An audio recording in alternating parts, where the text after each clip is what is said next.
할렐루야. 할렐루야. 그래서 슬로부터 Второзаконие 28 глава, първото, че минасите 44-то, 48 стих. 우리 천천히 한 목소리로 읽도록 하겠어요. Да го четем бавно и заедно. 아멘. 아멘.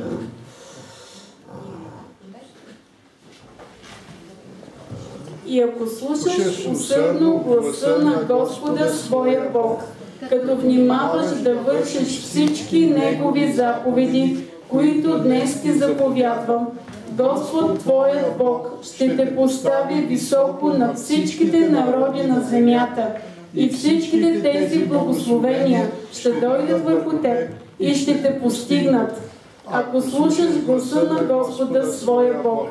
Благословен ще бъдеш в града и благословен ще бъдеш на полето. Благословен ще бъде плодът на утробата ти, плодът на земята ти и плодът на добитъка ти, малките на говедата ти и малките на овцете ти. Благословени ще бъдат кошът ти и нощвите ти.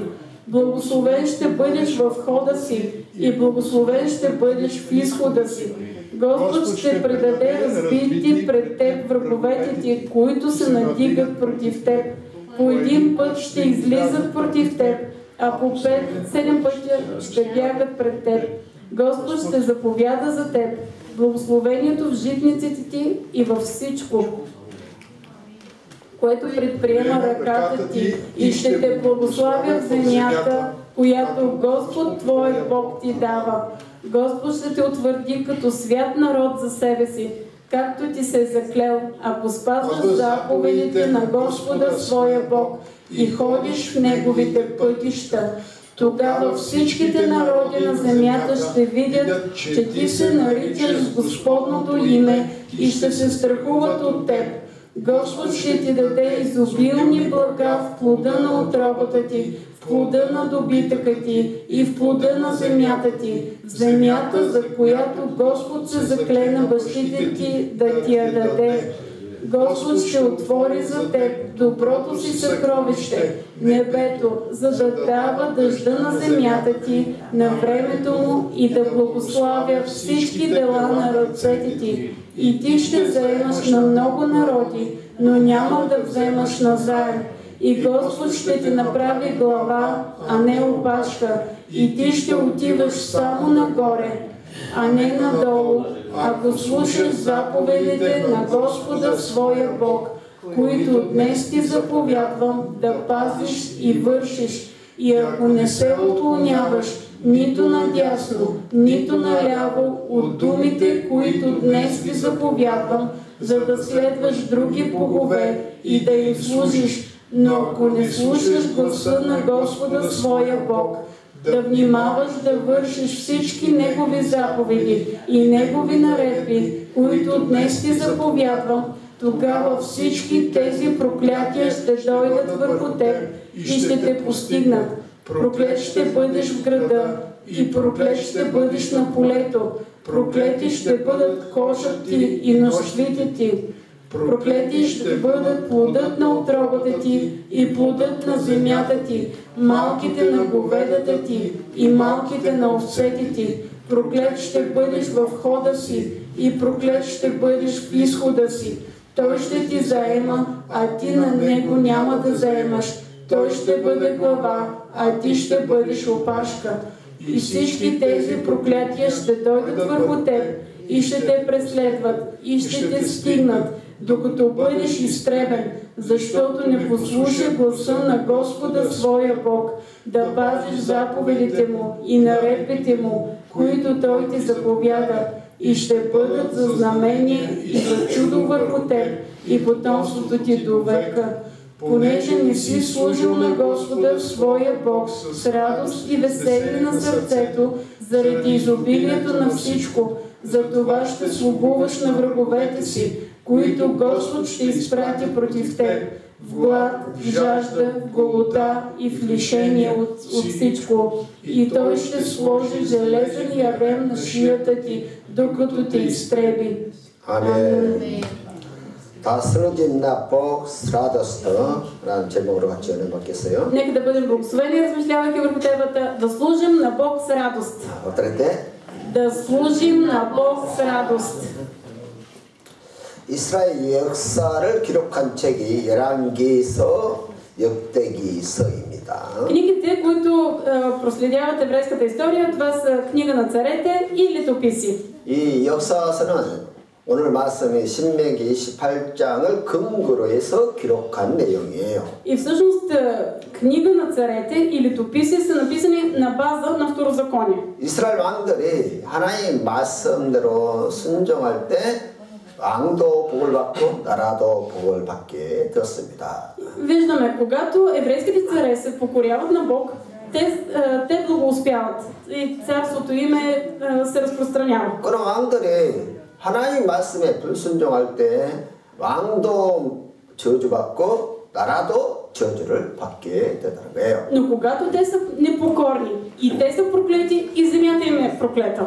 그래서 이 신명기의 축복과 저주는 하나님이 그의 백성들을 다스리는 하나의 원리입니다. И Второзаконие ни показва принципа как Бог управлява. 그리고 우주 만물을 다스리는 원리이기도 합니다. И това е принципа, по който Бог управлява целия свят. 그래서 우리는 이 신명기 28장을 특히 많이 읽고 거기에 대해서 내용을 잘 알아야 돼요. Нека да четем колкото се може повече Второзаконие 28 глава и да я изучаваме. 언제 축복이 임하고 언제 저주가 임하는 것을 잘 알아야 된다는 것이죠. Ние трябва да знаем кога има благословения и кога идват проклятия. 왜냐하면 축복과 저주는 이스라엘 백성뿐만 아니라 모든 사람에게 다 해당되는 말씀이에요. Защото благословенията и проклятията са за всички, не само за еврейския народ. 왜냐하면 하나님은 창조자이시고 Бог е твореца, 사람은 그가 만드신 피조물들입니다. а ние хората сме творения. 그래서 피조물된 우리 인간들은 하나님의 말씀을 잘 알아야 돼요. И ние, които сме Божие творения, трябва да знаем Божието Слово. 어떤 사람이 죄인인가 그 기준이 바로 하나님 말씀이고 Това някой да е грешник се определя от Божието Слово. 축복과 저주를 받는 기준도 바로 하나님 말씀이라는 것입니다. Както и стандарта за благословенията и проклятията също се намират в 그래서 Божието 우리가 Слово. 하나님이 정하신 이 말씀에 자신을 비춰보면서 자신이 어떠함인가 어떠한 상태인가를 확인해야 되는 거예요. Ние трябва да знаем какво сме през светлината на Божието Слово. 아멘. 아멘. 그리고 어떤 사람이 구원을 받는가 그 기준도 하나님 말씀이고 В Божието Слово виждаме стандарта за това кой получава спасение. 또 어떤 사람이 하나님의 자녀인가 그 기준도 바로 하나님 말씀이라는 것입니다. И също в Библията получаваме отговор на това кой е Божие дете. 오직 구원은 예수 그리스도의 십자가의 죽으심과 그 부활을 믿는 것이고 Спасението е вяра в това, че Исус Христос умря на кръста и изкупи греховете. 주의 보혈로 죄사함을 받고 거듭나야 구원받는 것이에요. Но истински ти си спасен, когато ти повярваш в Исус Христос и греховете ти са измити с Неговата кръв. 이렇게 구원의 조건은 누구에나 동일하게 다 적용이 되는 것이에요. Всеки един има условия да получи спасение. 무언가 내세울 만한 큰 일을 했다고 해서 그것이 구원의 조건이 될 수 없다는 거예요.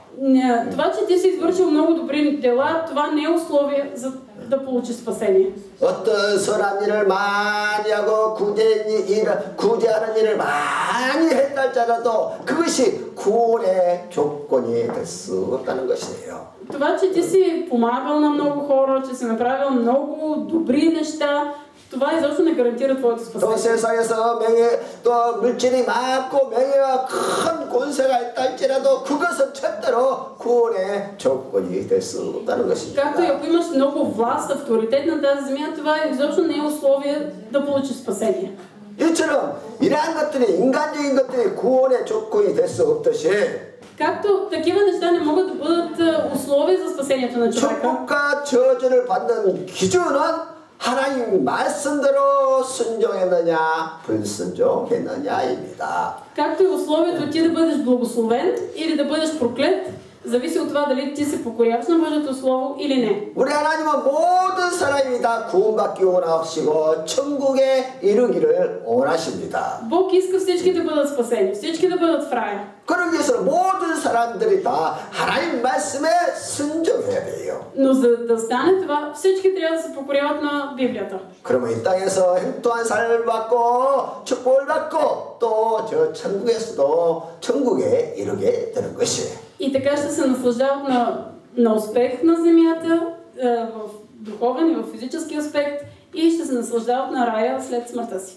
믿습니까? Вярвате ли, че е така? 또한 축복이나 저주는 물질적인 것과 영적인 것을 다 포함하고 있습니다. Благословенията и проклятията включват и духовното, и физическото. 물론 신명기 28장의 축복과 저주는 주로 물질적인 것으로 이렇게 표현을 하고 있어요. Да, във Второзаконие 28 глава виждаме, че благословенията и проклятията се отнасят до материалното. 구약은 주로 그림자입니다. Но Стария завет е просто сянката. 신약은 영적인 것을 기록하고 있어요. А Новия завет описва духовните 그래서 неща. 영적인 일의 그림자가 바로 구약이라고 생각하시면 돼요. Така че може да смятате Стария завет като сянка за истинските духовни неща, които са в Новия завет. 그래서 우리가 영적으로 우리가 하나님의 말씀을 따라 순종하게 살면 우리의 영이 아주 부의 역사가 일어나는데 Ако ние живеем духовно, тогава наистина имаме духовно съживление. 구약 시대는 이것을 물질적인 눈에 보이는 걸로 이렇게 나타났다는 거예요. В Стария завет благословението се изразява в съвсем материален физически аспект. 그러므로 예수 그리스도를 믿고 하나님의 자녀로 거듭나면은 그 결과로 복을 받게 되는데 Ако ние сме новородени, ако ние както е в Новия завет, ние получаваме благословение и новорождение на нашата душа. 영혼이 잘되고 범사가 행통하고 또 몸이 건강하게 되는 복을 받게 되는 것이에요. И ние какво благословение получаваме? Че имаме благословяване на душите ни и благословяване в делата и здраво тяло. 이것을 보고 삼중 축복이라 그렇게 말하는 거예요. Това е тройното благословение. 그러니까 하나님의 뜻은 하나님의 백성들이 하나님의 말씀대로 잘 살아서 이 삼중 축복을 누리라는 것이에요. Божията воля е неговия народ да се наслаждава на това тройно благословение. 단지 내가 예수 믿어서 구원받아서 천국 가는 것으로 만족하는 것이 아니라 Нека да не се задоволяваме просто с това, че ние сме приели Христос, повярвали сме в Него и отиваме в рая. 이 땅에서 우리의 육체도 건강하고 Но трябва и нашите тела да бъдат здрави. 우리의 정신, 우리의 마음도 건강하고 Нашите сърца, ума ни трябва да е здрав. 또 우리의 삶과 가정이 다 행통하는 것을 하나님께서 원하신다는 거예요. И Бог иска да има благоуспяване и в нашия социален живот и в семействата ни. 실제로 구약의 이스라엘 백성들은 하나님 말씀에 순종할 때 이러한 복을 누렸다는 것이에요. И виждаме в Стария завет, че когато еврейският народ се покоряваше на Бог, той имаше всичко това. 그러나 불순종했을 때 모든 것을 다 잃어버리고 Когато не се доверяваше, загубваше всичко. 다른 나라의 포로로 잡혀가서 심한 고통을 당하게 됐다는 거예요. И страдаше по какъв ли не начин, защото беше пленник в друга, беше пленяван от други народи. 그래서 현대를 살아가는 우리 모든 크리스찬들에게도 이 순종과 불순종의 원리는 동일하게 적용되고 있다는 것이에요. И същия този принцип за послушанието и непослушанието се прилага и за нас. 그래서 신명기 28장의 축복과 저주는 우리가 잘 배워서 정말 축복을 누려라 그 말이에요. Какво означава това? Ние трябва да изучим много добре принципа за благословения и проклятия, който е отразен в Второзаконие 28 глава, и да се наслаждаваме на благоуспяване. Амен. 아멘. И благословение. 아멘. Амин. 또한 축복과 저주는 하나님의 사랑의 표현입니다. На трето място, благословенията и проклятията са израз на Божията любов. 자녀가 잘못된 길로 가면 그것을 그냥 놔두는 부모는 아무도 없습니다. Ако децата вървят в лош път, никой родител няма да ги остави така. 부모는 자녀가 잘못된 길로 가면 어미 짓고 징계를 하는 것이죠. Родителите наказват децата и говорят им много, ако децата са тръгнали по лош път. 그처럼 하나님의 강력한 사랑의 표현이 바로 축복과 저주라는 거예요. И начинът, по който Бог проявява своята любов към нас, е чрез благословение и проклятие. 물론 하나님은 그의 자녀들이 다 항상 복을 받기를 원하십니다. Да, разбира се, Бог иска винаги неговите деца да бъдат благословени. 그리고 가장 좋은 길로 인도해 주기를 원하십니다. Иска да ги води по най-добрия път. 우리가 어떻게 생각하든 하나님은 우리를 가장 귀하게 여기시고 아껴주세요. Както и да го мислим, Бог ни цени и ни пази. 그리고 우리를 얼마나 사랑하셨는지 И Той ни обича толкова много, 보혜사 성령을 보내시고 우리가 동행하시며 바른 길로 인도해 주신다는 것입니다. че изпрати Святия Дух да бъде с нас, да съпътства с нас и да ни води по прави пътища. 그리고 우리를 사랑하시되 끝까지 사랑하시고 그 사랑은 전혀 변함이 없다는 것이에요. И Той ни обича толкова много, че ни възлюби до край. И тази любов не се променя. 그래서 우리 인생들이 그 하나님의 사랑을 알고 Затова нека ние хората днес да познаваме Божията любов. 세상에 썩어 없어질 것들을 따라가지 말고 Нека да не следваме нещата в този свят, които така или иначе ще загният. 영원하신 하나님 말씀을 따라 살기를 원하신다는 거예요. Но да следваме Божието Слово, което е вечно. Това е Божията воля. 아멘. 아멘. 아멘. 또한 축복과 저주는 가치가 증가하느냐 감소하느냐에 달려있다는 것입니다. И 결정하는 것입니다. четвърто, благословенията и проклятията определят покачването или намаляването на нашата стойност. 우리가 말씀에 순종하면은 우리의 가치가 자꾸 증가하고 Когато ние се покоряваме на Божието Слово, нашата стойност непрекъснато нараства. 반대로 불순종하면 내가 가진 가치는 자꾸 마이너스가 된다는 거예요. Обратно, когато ние сме непокорни, стойността ни намалява. 그것이 물질적인 것이든 영적인 것이든 순종하는 자는 증가하고 불순종하는 자는 마이너스가 된다. И това няма значение от материалното в духовен аспект. Ако ти се покоряваш, твоята стойност, 그래서 цената ти расте, ако не си покорен, намалява. 그래서 이 신명기 28장에서 강조하는 가장 중요한 단어가 바로 순종이에요. И затова думата, която е най-важна, която се повтаря най-много в Второзаконие 28 глава, това е покорство. 순종해야 축복이 따라오기 때문입니다. Ако ти се покоряваш, съответно ще има 그래서 благословение. 본 말씀에서는 순종을 성김이라는 단어로 표현하고 있어요. И в Второзаконие, изобщо в Библията, послушание се изразява с думата слугуване. 사람은 섬기는 대상에게 순종합니다. Този, на когото слугува някой, на него е послушан. 그래서 순종과 섬김은 하나예요, 하나. Така че слугуване, служене и послушание са едно и също нещо. 사람은 독립적인 존재가 아니라 서로 의존하는 관계가 돼 있어요. Човекът не е независим. Той винаги е зависим от някого. 사람은 누군가를 섬기며 살도록 그렇게 지원받은 존재들입니다. Човекът е сътворен така, че винаги да зависи от някого.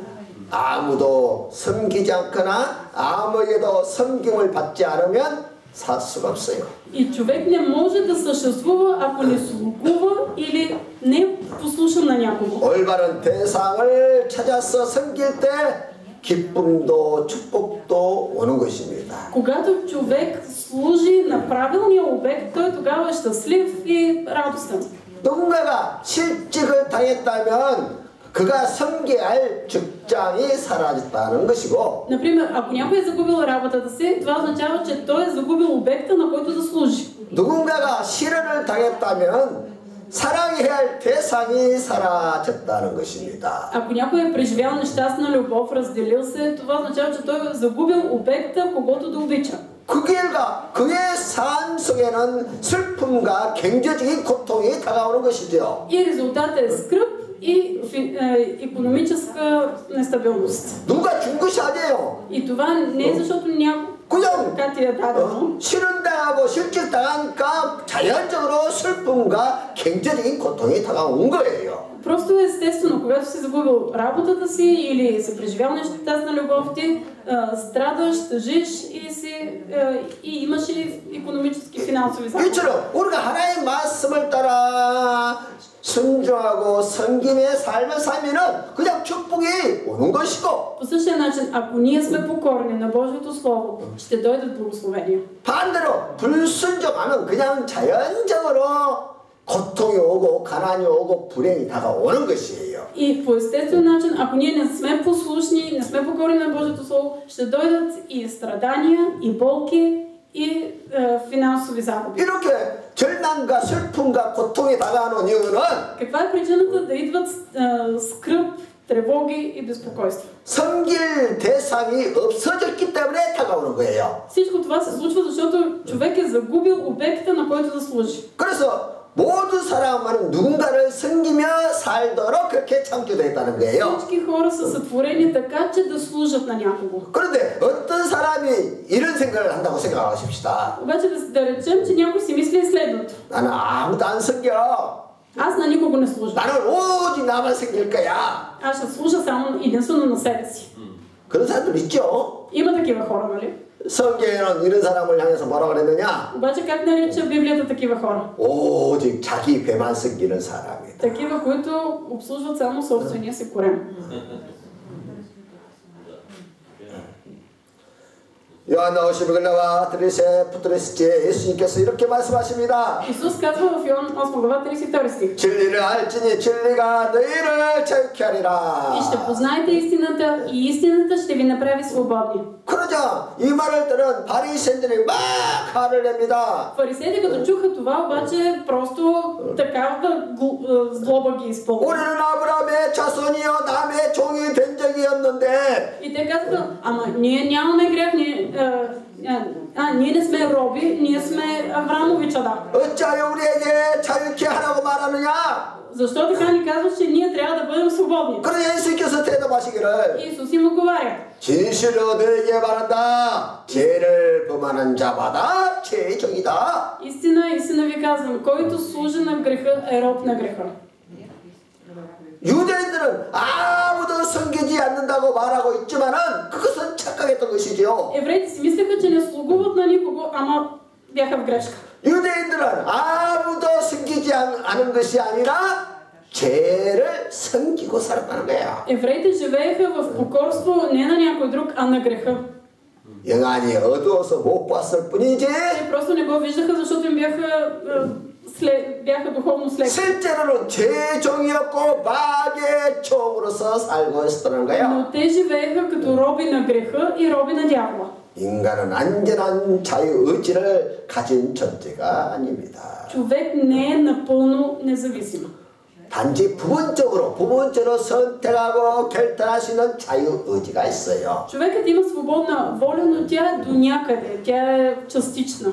태어날 때 자유의지를 가지고 불가리아에 태어난 사람은 없습니다. Няма някой, който по собствена воля и желание да се е родил в България. 또 내가 선택해서 남자야 여자로 태어난 것이 아니에요. Никой не е направил избора дали да се роди като мъж или като жена. 이렇게 인간이 가진 자유는 아주 극히 제한적이에요. Така че свободата, която човек има, е силно ограничена. 우리는 누군가를 섬기며 누군가의 뜻에 의해서 살고 있는 것입니다. Ние все служим на някого според и живеем по нечия воля. 그래서 섬김의 대상을 바르게 선택하는 것이 지혜요 축복이라는 거예요. Мъдрост и благословение е ти да имаш правилен обект, на който да служиш. 할렐루야.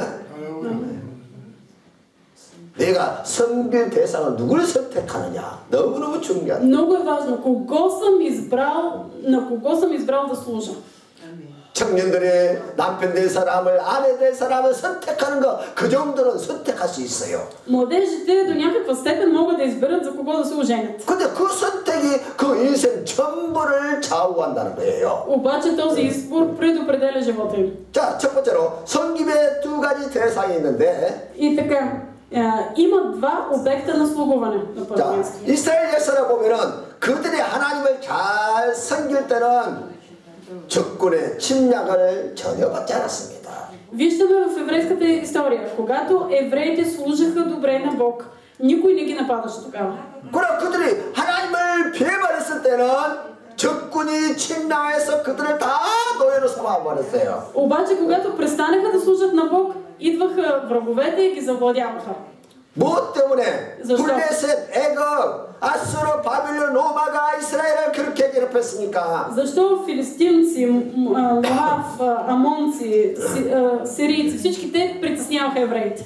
다니엘은 자기 민족이 언제까지 이 포로 생활을 해야 하는지 그 일을 가지고 하나님께 부르짖어 기도하다가 Данаил започна усърдно да се моли на Бог и да пита: Господи, до кога ще ни се случва това, до кога ще сме пленници? 아주 중요한 것을 깨닫게 돼요. И тогава осъзна едно много важно нещо. 에레미야 선지자가 예언하기에 우리 민족이 바벨론에서 70년 동안 포로가 될 것이라고 했는데 Той осъзна, че пророк Еремия беше пророкувал, че 70 години евреите ще бъдат пленници. 우리가 하나님의 말씀에 불순종한 결과로 원수들에게 노예가 되었고 И той разбра, че защото евреите не бяха покорни на Бог, затова станаха роби. 원수를 섬기게 될 것이라고 하신 말씀 신명기 28장 말씀이 이루어졌구나. И той разбра, че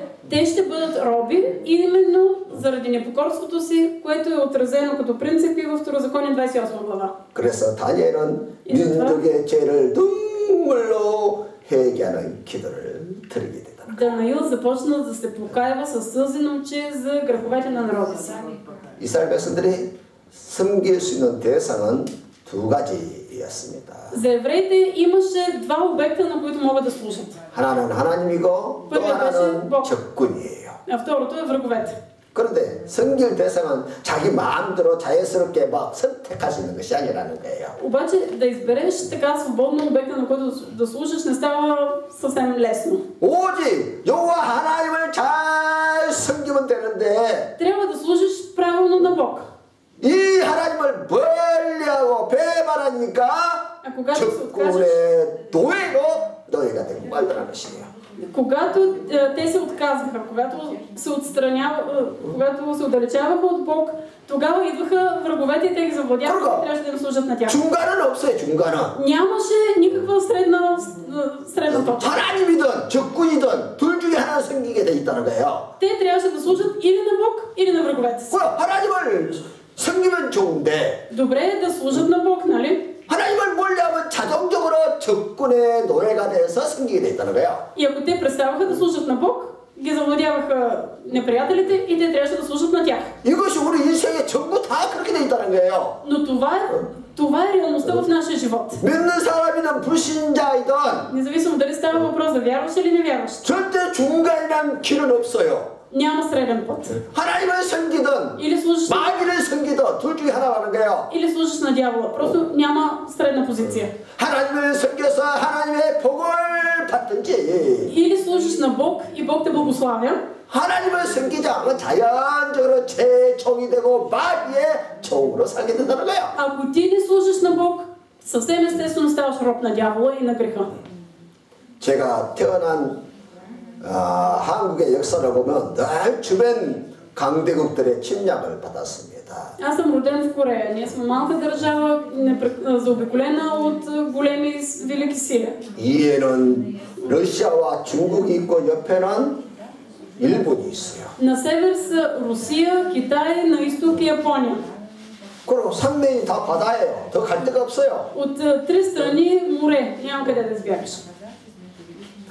그래서 이 강대국들의 침략을 받고 언제나 조공을 바치고 그들을 섬겨야 했다는 거예요. И през цялата ни история ние сме били подвластни на тези велики сили или сме губили националната си независимост или е трябвало да плащаме налози. 그래서요, 우리의 국력이 강해져야 합니다. И затова трябваше да разработваме своята военна мощ. 이 국력이 약하면 언제나 강대국들에게 그들을 섬길 수밖에 없다는 거예요. Защото ако нашата военна мощ отслабваше, веднага трябваше да служим да обслужваме великите сили. 근데 이스라엘도 지리적 위치가 주변의 강대국들로 둘러싸여 있었습니다. Евреите са били в същата позиция. От всякъде заобиколени от мощни държави.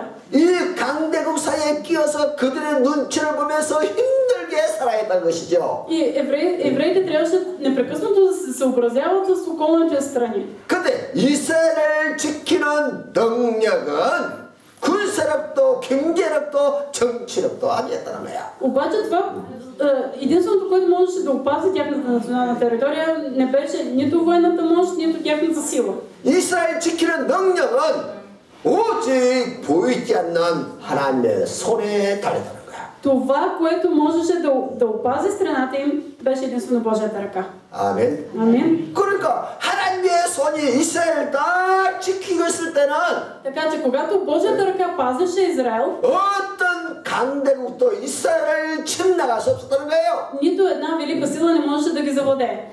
어쩌다 침략했다 할지라도 크게 패하고 다 도망갔습니다. Дори да правеше опити, в крайна сметка армията на великите сили беше разгромена и трябваше да се разбяга. 그러나 이스라엘이 하나님을 배반하고 멀리하고 불순종하면은 А когато евреите се отделяха от Бог и спадаха в непокорство, 강대국들이 쳐들어와서 이스라엘의 모든 것을 빼앗아가고 남녀를 잡아다가 총으로 끌고 갔다는 거예요. нахлуваха войските на силните държави, заграбваха всичко и взимаха мъжете и жените като роби.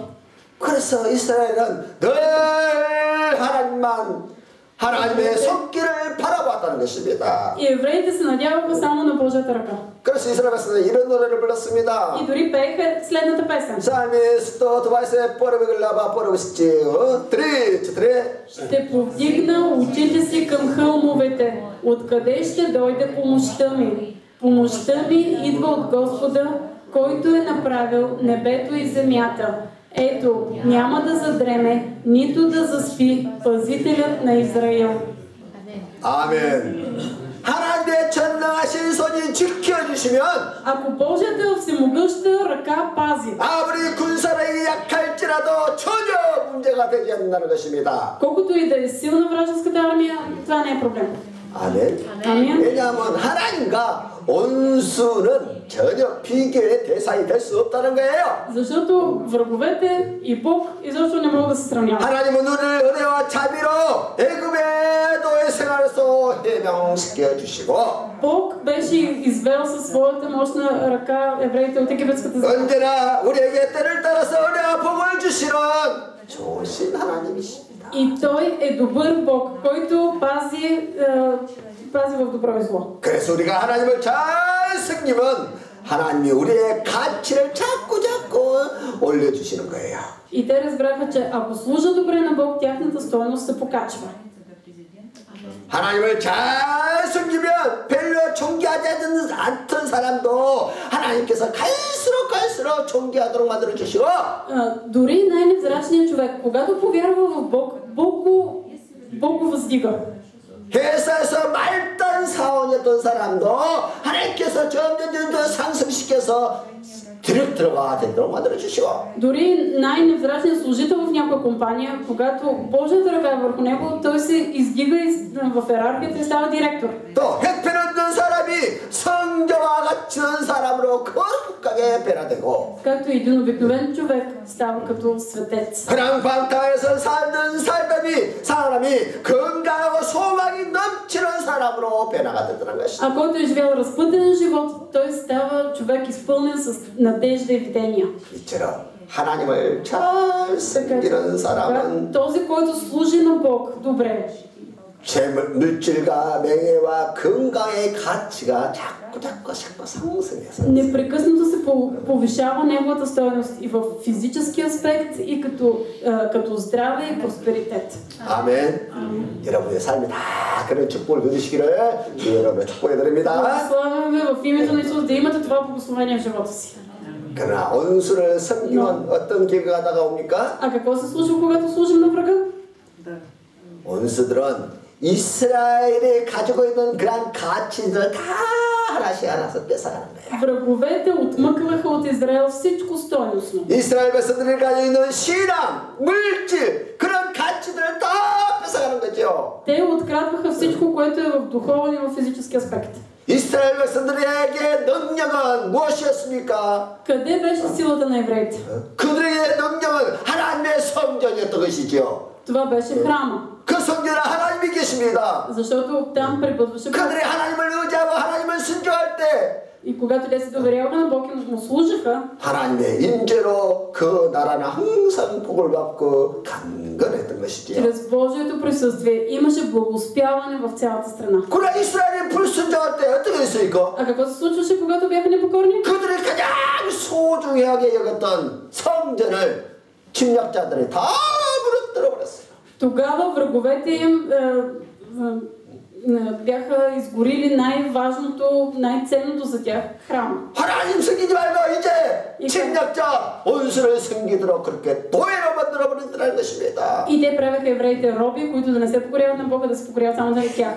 그래서 우리는 Така че 마음과 뜻과 정성을 다해 하나님을 섬겨야 합니다. ние трябва да служим на Бог с цялото си сърце, душа и сила. 이것이 하나님께서 우리의 삶에 은혜와 복을 주시는 중요한 원리예요. 원리. Това е важният принцип, за да може Бог да благославя живота ни. 우리가 기쁜 마음으로 하나님을 섬기면 하나님은 우리에게 영육간의 복을 주시는 것입니다. Ако ние служим на Бог с радост, Той ни благославя в дух, душа и тяло. 그리고 하나님의 능력의 손으로 우리의 삶을 보호하시고 지켜주시고 인도해 주시는 것이에요. И Той ни води, пази, ръководи живота ни на тази земя. 아멘. 이 불가례를 지켜줄 것은 오직 여호와 하나님 한 분밖에 없어요. Единственият, който може да опази България, това е Бог. 착각하지 마십시오. Не дайте да се 러시아가 아니에요. да се бъркате, няма да ни защити нито 독일도 Русия, 아니에요. нито Германия, 미국도 아니에요. нито Щатите. 오직 여호와 하나님만이 지킬 수 있어요. Само Бог може да опази. 그 답이 분명해야 불가리아가 마지막 때 살아날 수 있어요. Именно това е начинът, по който България може да оцелее в последно време. 아멘. Амен. 두 번째로 네, 또 섬김의 두 가지 태도를 분명하게 알아야 합니다. Трябва да знаем, че има два вида отношения при слугуване. 우리가 하나님을 섬기되 섬김의 이 태도가 너무 중요해요. Когато служим на Бог, много е важно отношението, с което служим. 할렐루야? Алелуя! 태도가 너무 중요하다니까요. Да, важно е отношението. 우리 다 하나님을 믿어요. 하나님의 뜻을 따라 살고 싶어 해요. Всички се радваме да служим на Бог, да го радваме. 근데 이 태도가 중요해요. Обаче важно е отношението.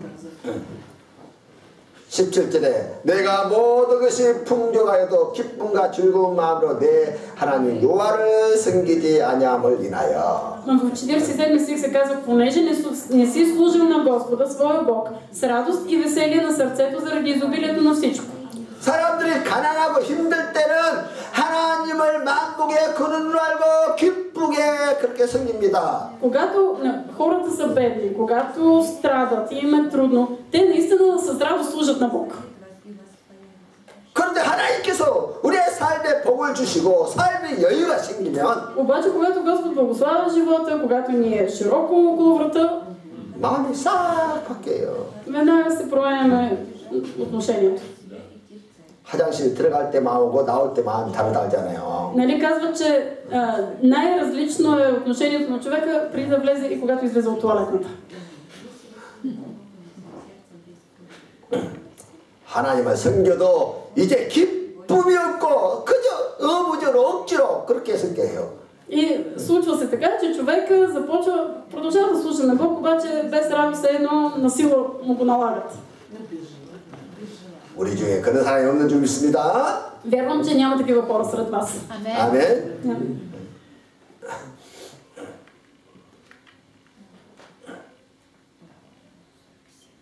진짜 우리 태도가 너무너무 중요해요. Наистина е важно нашето отношение. 아, 주일날 예배를 11시로 미루어야 되겠다는 생각을 요즘 하게 돼요. Напоследък даже си мисля дали да не направим неделното богослужение в 11. 10시 반이 되는 성도들 안 와. Защото и в 10 половина пак хората ги няма. 그래서 성도들이 주일날이니까 아주 잠도 안 자고 좀 Да, 늦게 явно. 나오시구나. И се казвам, явно в неделя хората спят така по... 아, повече 30분 미루면 11시면 좀 여유 있게 나올까 그런 생각을 하게 돼요. И си мисля, дали пък няма да дойдат в 11 така. 30분 더 미룰까요? Да отложим ли с още 30 минути? Не. 항상 30 예배가 시작 전에 다 모여야 합니다. Ние трябва да сме се събрали още преди началото на богослужението. 그래서 딱 기도가 시작되면 우리가 이 같은 몰입하다. 마음으로 마음과 정성을 다해서 예배를 딱 드리는 이 마음의 태도, 자세가 중요해요. Да се молим и да бъдем с такова отношение подготвени, да бъдем благословени в дух, душа и тяло. 근데 자꾸 이제 늦게 시작하면 이게 습관이 돼요. Обаче, който закъснява, това му става навик. 그럼 당연히 모든 예배는 찬양 끝나고 들어가는 거구나 그렇게 생각을 하게 돼요. И хората започват да си мислят, че е съвсем естествено да влязат в църквата, след като хвалението е започнало вече. 찬양의 중요한 요소가 두 가지가 있는데요. обаче хвалението, 예배. богослужението има две важни, много важни 드리는 것과 받는 거예요. даване и получаване.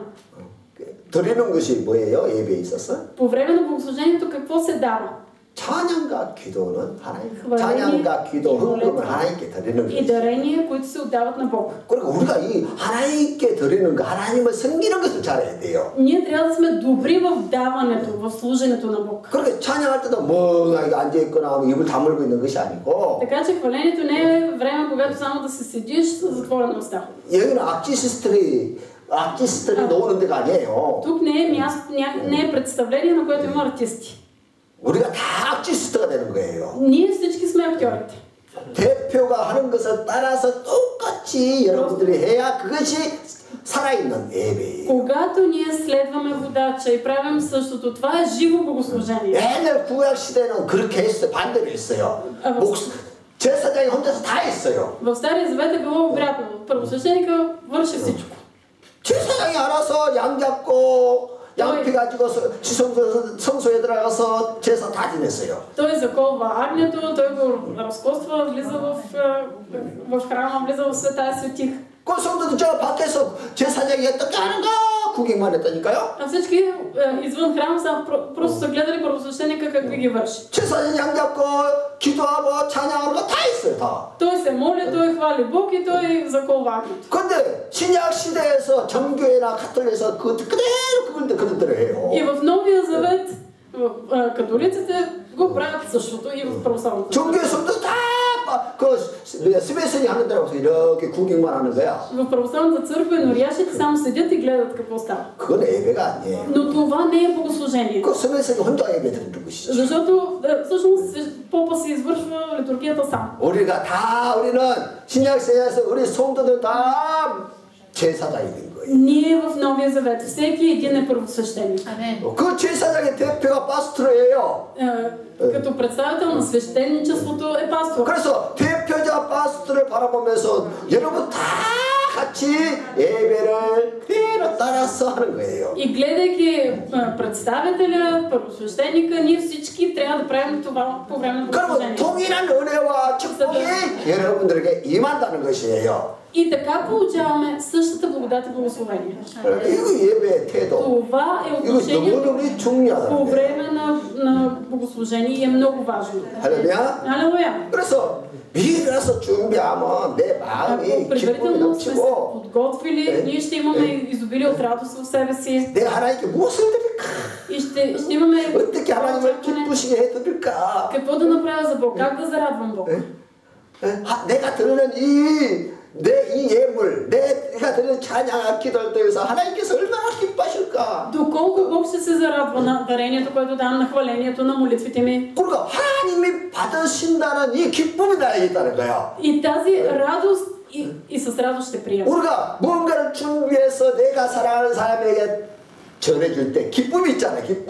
Когато ние сме подготвили нещо така с вълнение, го даваме на човека, получаваме радост. 있어요, 없어요? Имаме ли радост или не? 있다니까요, 그 기쁨. Да, имаме радост. 받는 것보다 주는 기쁨이 있다니까, 주는 기쁨이. И вместо това да получаваме, имаме радост от това, че даваме. 내가 기도하면 하나님께서 받으시구나.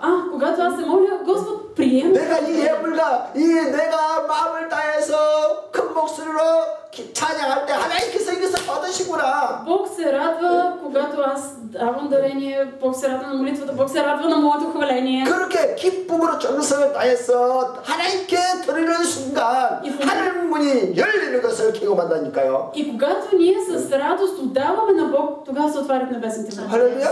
Халелуя. 여러분들이 바른 자세로 드려야 하늘 문이 열리는 거예요. Небесните врати се отварят, когато ние даваме с правилното отношение. 성소와 지성소에 시발이 딱 가로막고 있는데 когато имаше преграда между святото място и светая светих. 언제 열렸어요? 그것이 시작이 쫙 언제 열렸어요? Обаче кога падна тази преграда? Завесата кога се раздра?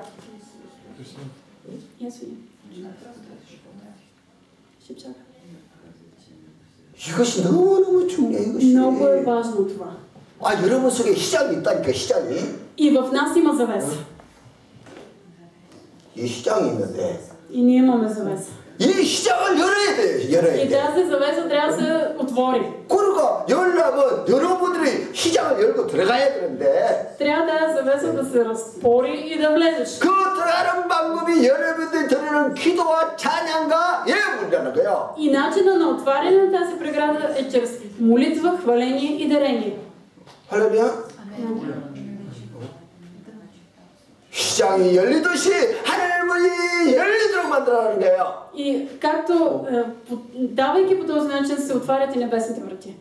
그러면 하나님이 우리가 열고 들어가야 그때부터 하나님께서 우리에게 은혜와 복을 주시는 거예요. И когато ние отворим тази завеса и влезем, тогава Бог излива благодат и 그걸 어떻게 благословение. 느끼느냐? 하나님 나에게 은혜와 복을 주시는 걸 어떻게 느끼느냐? Ние как усещаме, че Бог ни благославя? 말씀을 들을 때, 기도를 들을 때, Че когато слушаме молитва, когато слушаме Божието Слово, 찬양 가운데 когато сме в хваление, 놀랍게도 하나님께서 우리의 마음의 귀에다가 말씀하세요. усещаме как Бог ни говори. 감동을 주세요. Той ни вдъхновява. 놀랍게 그 하나님의 음성을 듣는 순간 내 인생이 희망과 비전과 꿈으로 가득 찹니다. И когато ние чуваме Божието Слово, ние се изпълваме с мечти, надежди и видения. 절망이 떠나가고 불행이 떠나가고 Отчаянието, нещастието се отиват. 내 인생을 누리고 있는 그 신경질이 다 떠나가고 И всички тревоги и безпокойства, които ни потискат, те се 살을 희망과 생기가 넘치는 것을 경험해요. И ние усещаме как се изпълваме с надежда и сила за живот. 금방 전까지만 해도 그 작은 문제가 엄청난 내 인생의 짐이었고 그것 때문에 죽고 싶고 Ако до този момент някакъв такъв минимален проблем така ни измъчвал и че сме искали да умрем вече. 그런데 하나님의 은혜가 임하자 Когато идва Божията благодат върху нас, 이제 이것이 안 보이는 거예요. вече не го виждаме проблема. 희망만 보이는 거예요. Виждаме само надежда, 가능성만 보이는 거예요. само възможност. 아멘. Амин.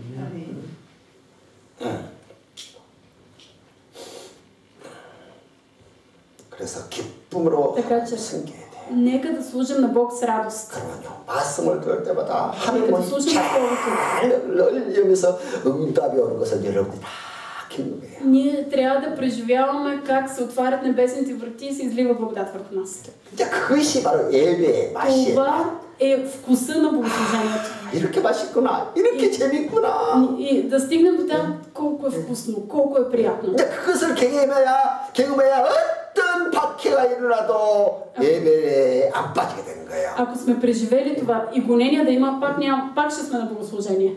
예배 태도가 너무너무 중요해요. Много е важно отношението към богослужението. 이스라엘 백성들은 성전을 향해서 노래를 부르면서 기쁘게 올라갔더라. Евреите с радост, с веселие в сърцето, те се изкачваха към храма и пееха. 아마 안 듣기에서 막 달려갔겠죠. Най-вероятно 문 닫히더라 들어가기 위해서. дори са тичали да не би да се затворят вратите, да успеят да влязат. 할렐루야. 우리가 사랑하는 주님 오신다고 생각해보세요. 어떻게 해야 되세요? 막 달려가서 문 닫기 전에. Представете си, идва Господ. Идва Господ и ние какво ще направим? Ще тичаме, за да успеем да влезем преди да се затворят вратите, нали? 그러한 성급한 그런 정성의 마음이 있는 자에게 하나님은 부양을 주신다는 거예요. Има тази надежда, този купнеж, Бог излива благодат и благословение върху него. Псалмист глава 1 стих 3. Възкликнете към Господа цяла земя, служете на Господа с радост, елате пред Него с ликуване. Амен. Оставете 3. Възкликнете към Господа цяла земя, служете на Господа с радост, елате пред Него с ликуване. 아멘. Амин. 하나님을 섬길 때는 이렇게 기쁨을 가지고 섬기라. Когато служите на Бога, служете Му с радост. Амин. 오늘 여러분들 기쁨이 충만한 줄 믿습니다. Вярвам, че вие сте изпълнени днес с радост. 아멘. 옆에 사람 인사하세요. 나는 정말 기뻐요. Кажете на човека до вас, наистина се радвам. Наистина се радвам. Амин. Наистина се радвам. 네헤미야 50에 걸려가 제시체 여호와를 기뻐하는 것이 너의 힘이라. Неемия 8 глава 10 стих. Радостта в Господа е вашата сила. 3. Радостта в Господа е вашата сила. 오스트맨드시. Радостта в Господа е вашата сила. 오스트맨드시. Радостта в Господа е вашата сила. 아멘. 그러니까 진짜 우리가 마음으로 정성을 다해서 기뻐하면 하나님께서 이러한 우리의 능력이 되어 주시. Наистина, когато ние служим на Бог с радост, Той излива върху нас сила. 능력이 하나님께서 나의 힘 대신 하나님께서 나의 찬양을 받으신다. Бог, който е моя сила, Той приема моето хваление. 나의 힘 대신 하나님께서 나의 기도를 들으신다. Бог, който е моя сила, Той чува молитвите ми. 그분이 나의 물질을 받아주신다. 생각해 보세요. Просто представете си, че Той приема и нашите дарения. 내가 주는 것보다 내가 받는 것이 훨씬 많다니까요. Тогава получавам много повече от това, което давам. 나는 하나 줬는데 받는 것을 10개, 100개 했는다니까요. Давам едно, получавам 10-100. Амин. 무슨 말인지 알아듣나 모르겠네. Не знам дали ме разбирате. 나는 별로 없다 보니까 그래도 있는 거 가지고 정성을 다해서 드렸는데 Може да няма много, обаче с много старание, с грижа съм приготвил нещо малко. 받는 그분이야 그것이 좋은지 안 좋은지 모르겠지만 귀하게 여기지 않을 수도 있지만 Не знам този, който го получава, дали се радва, дали го оценява. 드리는 나는 정말 나한테는 귀한 것이고 Обаче аз, който го давам, за мен това е нещо стойностно. 그리고 너무 귀한 것이기 때문에 정성을 다해서 포장을 해. И толкова ценно, според мен, че аз го опаковам красиво. 이거 했다가 포장하고 한번 씻어 다른 거 떼고 또 다른 거 한번 해보고 Опаковам го по този начин. Не ми харесва, с друга опаковка. 어떻게 하면 받으시는 이분이 마음에 들까? И се чудя, този, който го приема, дали ще му хареса, няма ли да му хареса. 이렇게도 포장하고 저렇게도 포장하고 저렇게도 포장하고 Опаковам го по този, по оня начин, по друг начин. 왜? 받는 사람이 기쁨받게 하기 위해서 За да може този, който го приема, да го вземе с радост. 그렇게 정성껏 하나를 바쳤는데 И с радост, с много старание аз съм го дал на Бог. 돌아올 때 30배, 20배, 100배로 오더라고요. И той ме благословя 30-кратно, 60-кратно, 100-кратно. Амин. 나는 그런 경험을 많이 했어요. Аз много съм го преживявал това. 난 신앙생활 하면서요. 그런 은혜를 많이 경험을 했어요. Съм преживявал многократно тази благодат. 내가 가진 거 별로 없지만은 Може да няма много, 내 거 다 하나님께 드리자. обаче казвам, това всичкото да го дам на Бог. 자식도 하나님께 맡기고 다 드려. Дал съм и децата си на Бог, всичко давам. 근데 놀랍게도 하나님 주실 때는 더 넘치도록 내 삶 가운데 주시더란 거야. И Бог ми дава многократно повече живот.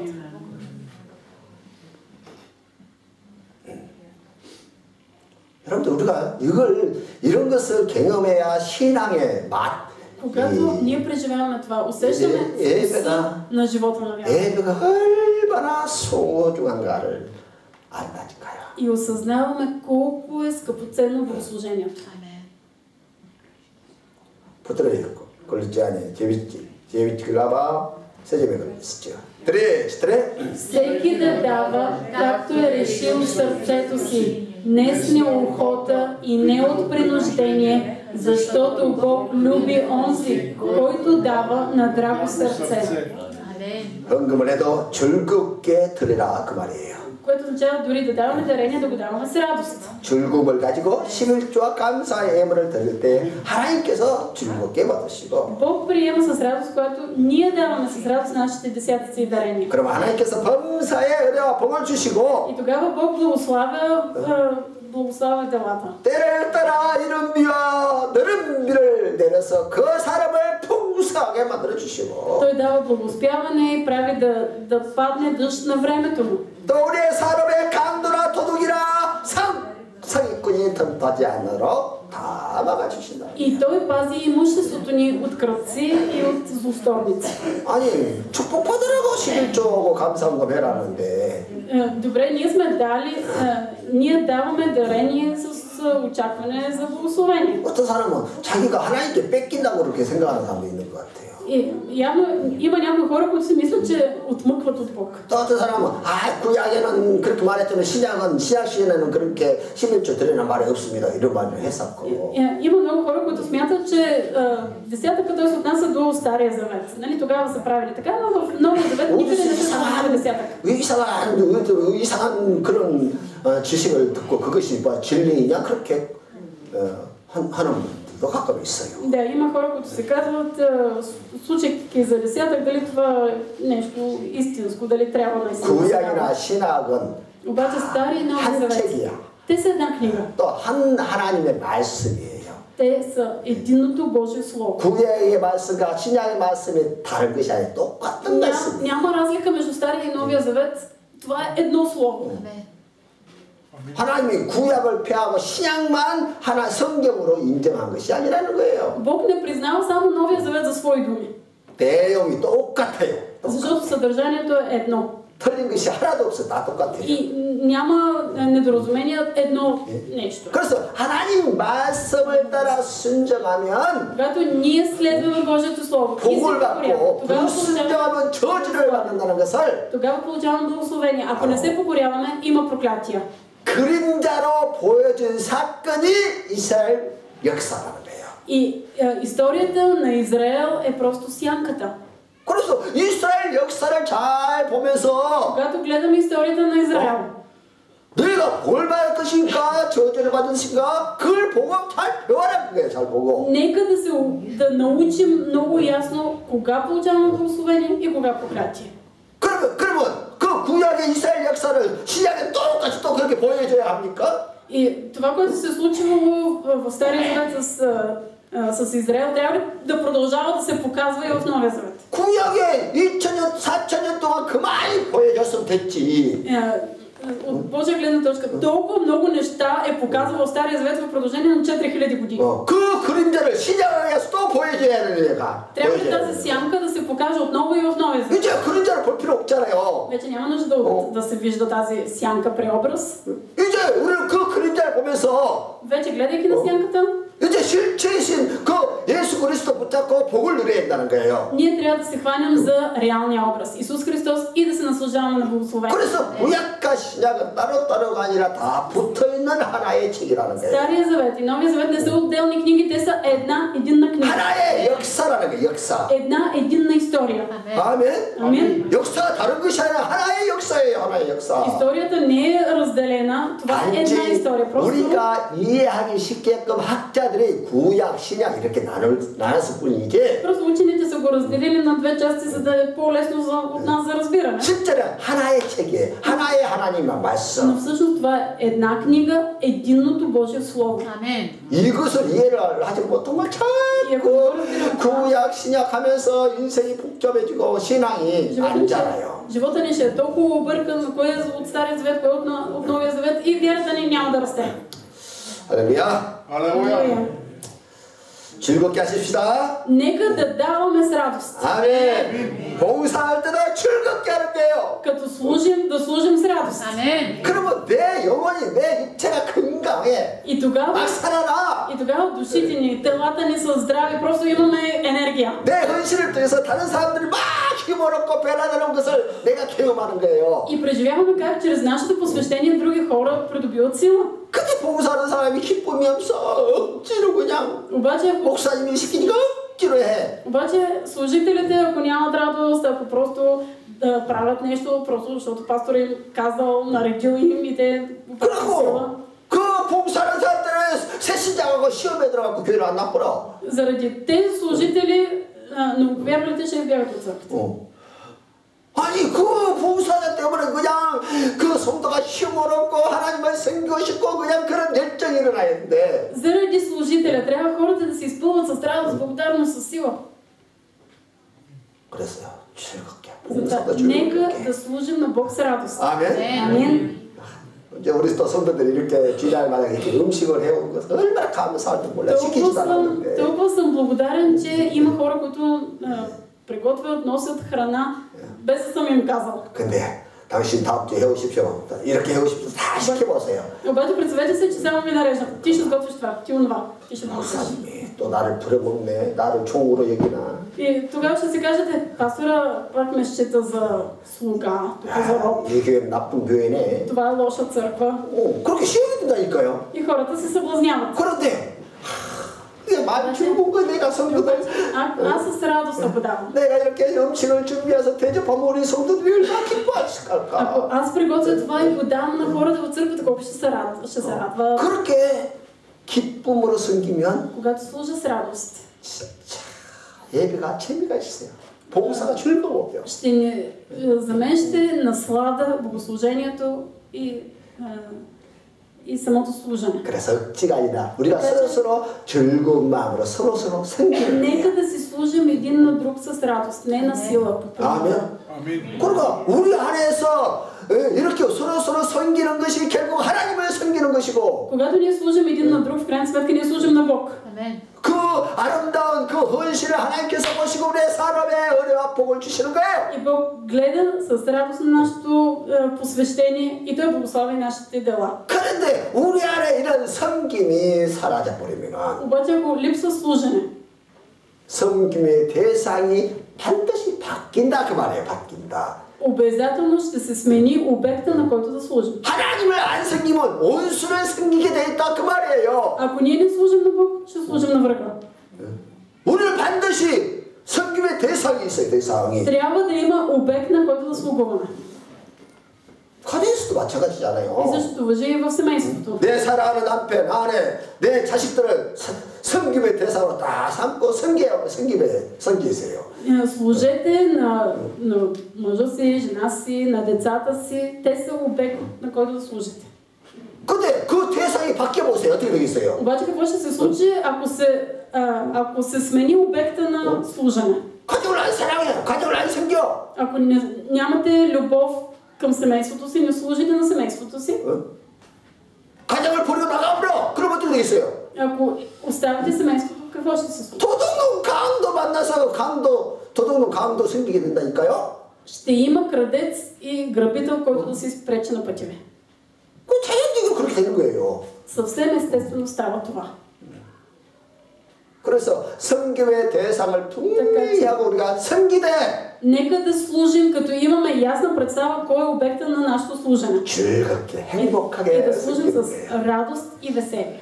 그렇게 하면 하나님께서 우리에게 은혜와 복을 주시겠다고 약속하신 거예요. Бог е обещал, че ще даде благодат и благословение. 있습니까? Вярвате ли, че е така? 세 번째로 섬김의 두 가지 결과가 На 있습니다. трето място има два резултата при слугуване. 어떤 결과가 오느냐? Какъв е резултат, когато служим? 신명기 28장 2절에 Във Второзаконие 28 глава 2 стих.